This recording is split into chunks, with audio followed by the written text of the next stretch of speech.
The spear does not shatter. It splinters, a shaft of polished femur, the pride of K-less osteodontokeratic technology, dissolves into a spray of white shards against the flank of the gallimimus. The creature shrieks, a sound like a panicked bird, and bolts. Its frog follows, a river of brown feathers and dust flowing away across the cracked earth, leaving Kale with nothing but the useless haft in his hand and the familiar, gnawing emptiness in his gut. He spits, a dry, rasping sound. It is the third failed hunt since the last moon. The clan's cache of dried meat is gone.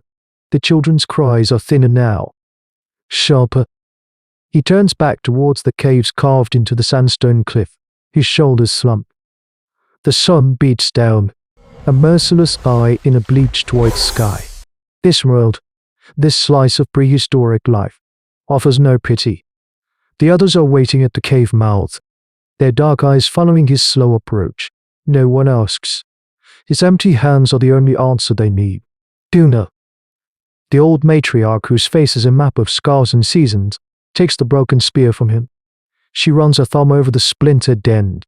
Her lips are thin, hard line. Razor-bone, she grunts. The word's more a curse than an observation. It is not an accusation. It is a fact, as simple and as deadly as a viper in the grass. The good stone is gone. The flint, the black, sharp-edged heart of their survival, lies a half-day's walk to the east, in a shallow quarry cradled by acacia thorns. But the quarry now has a guardian. The clan calls it the Living Mountain, a low-slung behemoth of impenetrable armor. Its back a mosaic of fused bond plates. A shield of interlocking osteoderm is grown from the inside out. An Ankylosaurus, it came with the dry season, drawn to the seep of water at the quarry's edge, and it has not left. It moves with the slow, inexorable certainty of a glacier, its immense weight silencing the earth, and its tail a solid club of bone capable of shattering a tree trunk into kindling is a constant sign and threat. They had tried to take a few shards of flint, moving like ghosts in the dawn light, but the beast's senses are sharper than their desperation. The sound of its tail swinging through the air is a memory that wakes them in the night. Una drops the broken spear. The sound is a punctuation mark on their failure. The scrapers are worn to nubs.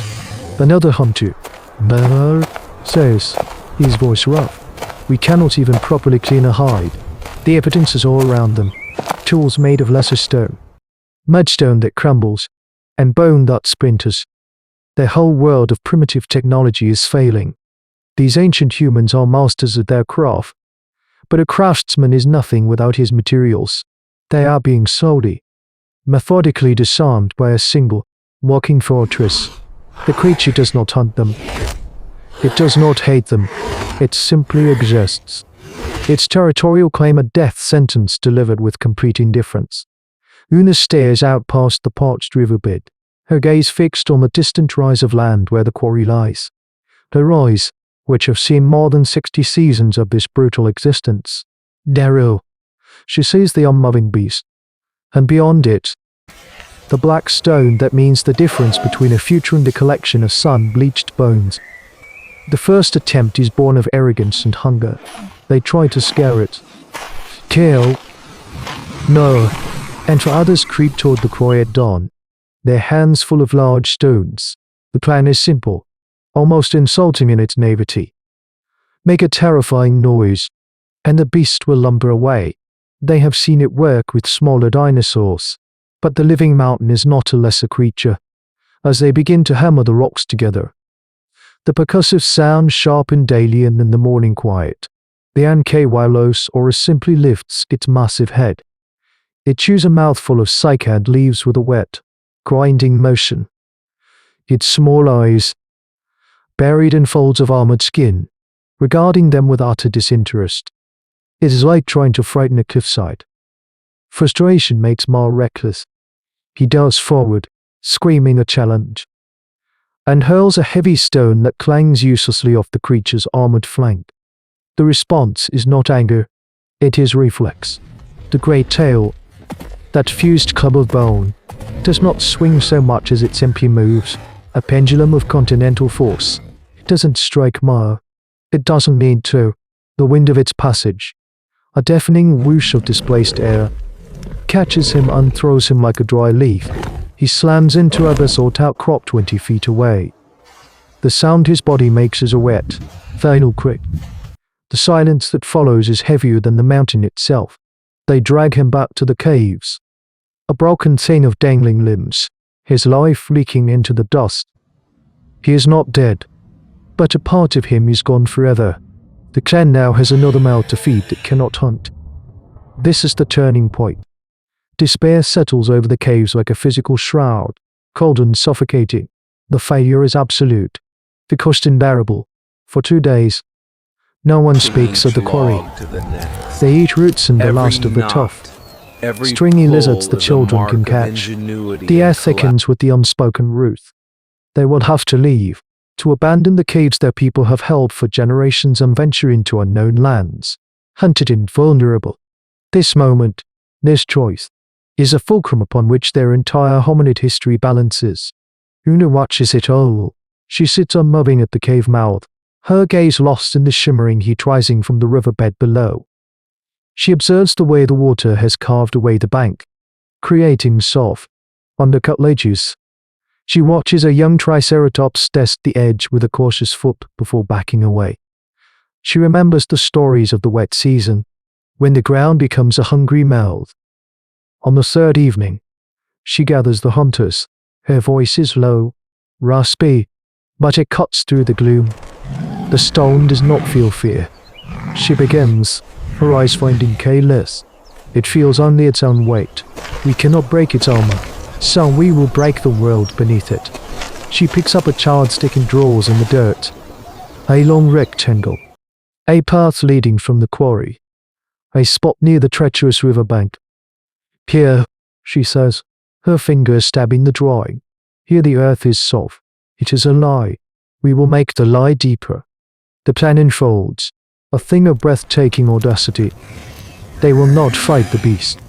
They will engineer its prison. They will dig a pit, deeper than a man as tall and 3 times as long. Directly in its path, they will cover it with a fragile lattice of branches, leaves, and sod, a convincing illusion of solid ground. Then, they will have to make it walk onto the track. It is a monumental task, a gamble of their remaining strength against the unthinking physics of mass and gravity. For a long moment, the only sound is the crackle of the fire. Then Kale nods, runts.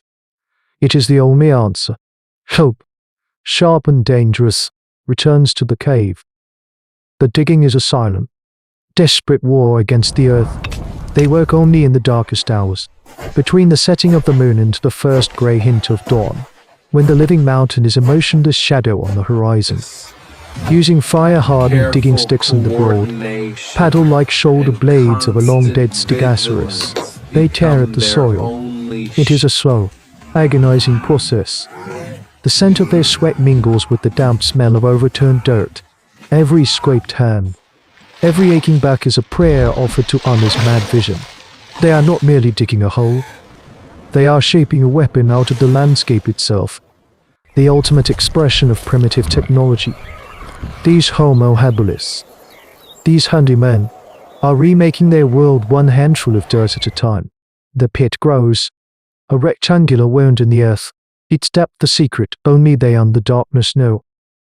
They line the bottom with sharpened stakes of river bone, the same brittle material that failed them in the hunt, now given a new, patient purpose. They are not meant to kill, only to hinder, to wound, to make escape impossible. The lattice cover is a masterpiece of deception. They weave branches of acacia willow, lay down a carpet of broad leaves, and then painstakingly replace the sod, tuft by grassy tuft, until the trap is indistinguishable from the surrounding riverbank. It is a thin skin of life stretched over a mouth of death. To stand upon it feels like a sacrilege. They have spent a week of sleepless nights and back-breaking labor on this gamble. Their food is gone. The clan's collective strength is at its lowest ebb. The trap is ready. Now comes the part that requires not strength, but a courage bordering on insanity. Kale is the bait. He is the fastest, the quietest. He strips down, leaving only a breechcloth. His body lean and taut as a drawn bowstring. He takes a single, heavy stone in his hand. The plan requires precision. He must anger the beast enough to provoke a charge, but not so much that it triggers the sweeping, world-ending arc of its tail. He must make it want to crush him beneath its feet. As dawn bleeds across the sky, he moves. He slips past the thorn bushes, his feet making no sound on the cool earth, until he stands just beyond the effective range of the tail club. He breathes in, a long, slow lung if you will of the morning air, and hurls the stone. It strikes the Ankylosaurus on its head, a sharp crack against the thick boss of bone above its eye. The beast stops chewing. For a full 10 seconds, it is utterly still. Then, with a low guttural rumble that seems to vibrate up from the bedrock, it begins to turn. It is not the fast, reactive turn of a predator, but the slow, grinding pivot of a siege engine. Its gaze fixes on the small, fragile figure of the hominid. Kale doesn't run. He waits. He lets the beast's small, primal brain register the insult. Lets the territorial imperative build. When the Ankylosaurus lowers its head and takes its first ponderous step forward, Kale begins to move. He runs not away, but parallel to the river, a calculated retreat along the path they have chosen. A path that leads directly over the hidden pit. The earth begins to tremble. Each footstep is a small earthquake, a muffled drumbeat of impending doom. Cal can feel it in the soles of his feet, in the marrow of his bones. He glances back. The living mountain is no longer walking. It is charging, a slow-motion avalanche of armor and muscle. He pours on his speed, his lungs burning, the trap now just 50 paces ahead. He cannot lead it by too much, or it will lose interest. He must stay close enough to remain the object of its rage, and that to be swatted. He leaps onto the lattice of branches. For a terrifying, heart-stopping second, it holds his weight. Then he is across, scrambling onto the solid ground on the other side. He turns just as the beast's immense front feet crash down onto the deception. The world does not roar or cry out. There is only a deep, percussive crack of breaking branches, a great, surprised grunt from the beast, and the sudden, shocking silence as 8 tons of armored reptile vanish into the earth.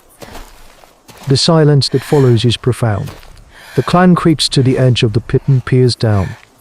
The living mountain is not dead, but it is conquered, wedged tightly in its earthen prison, its legs flailing uselessly against the packed dirt walls. It is a turning point in the hominid history, a quiet moment on a dusty plain that will echo for 1,000,000 years. This single act, this triumph of mind over muscle, is the seed of everything to come. It is the first fortress built not of stone, but of intellect. It is the first time human ancestors looked upon the most powerful forces of their world not as gods to be feared, but as puzzles to be solved. They did not slay the monster. They redefined its existence, transforming an existential threat into a static landmark.